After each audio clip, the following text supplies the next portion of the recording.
Le monde est créé avec des principes, des lois et de règlements.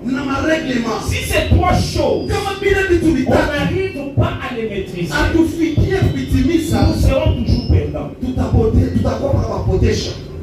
Alléluia.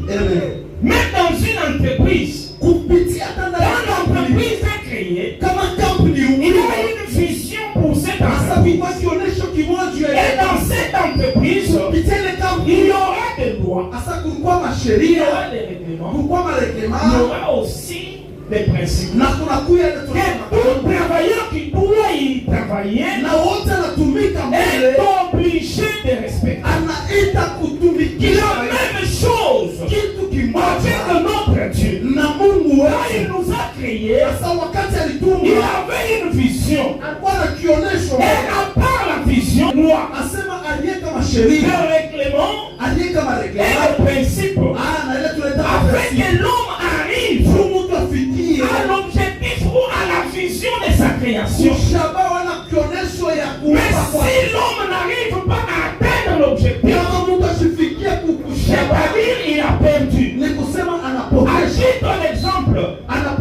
Quand Dieu a créé Adam, il a mis dans le jardin d'Éden. L'objectif était que Adam puisse garder et cultiver le jardin. Mais pourquoi Adam n'est pas arrivé à la vision finale?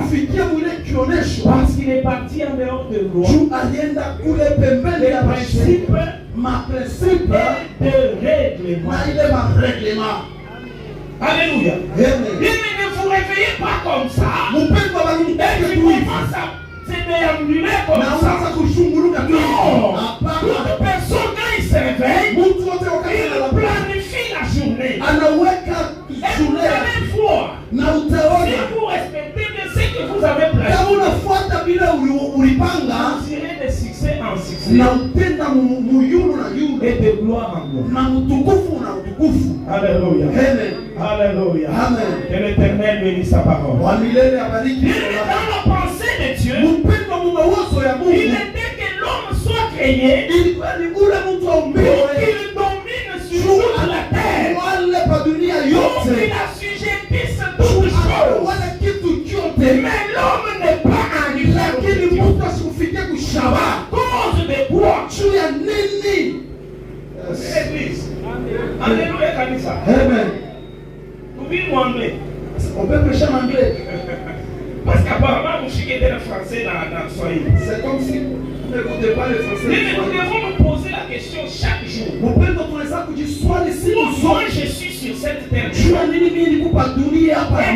personne n'est plus sur cette terre.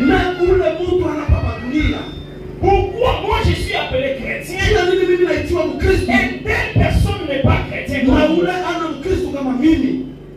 Amen, l'église. Et dans la création, Dieu a fait deux étapes. Quand Dieu a créé, il est passé dans les deux étapes.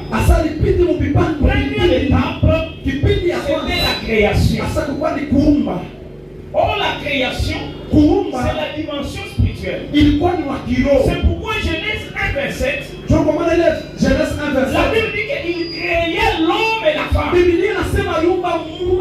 C'était au même moment. Dieu a créé premièrement. La création vient des spirituels. Je peux te donner un exemple. Tu as payé ta parcelle. Tu te dis de construire. Avant que tu poses la première pierre, il y a déjà l'image de la maison. Alléluia. C'est ça la première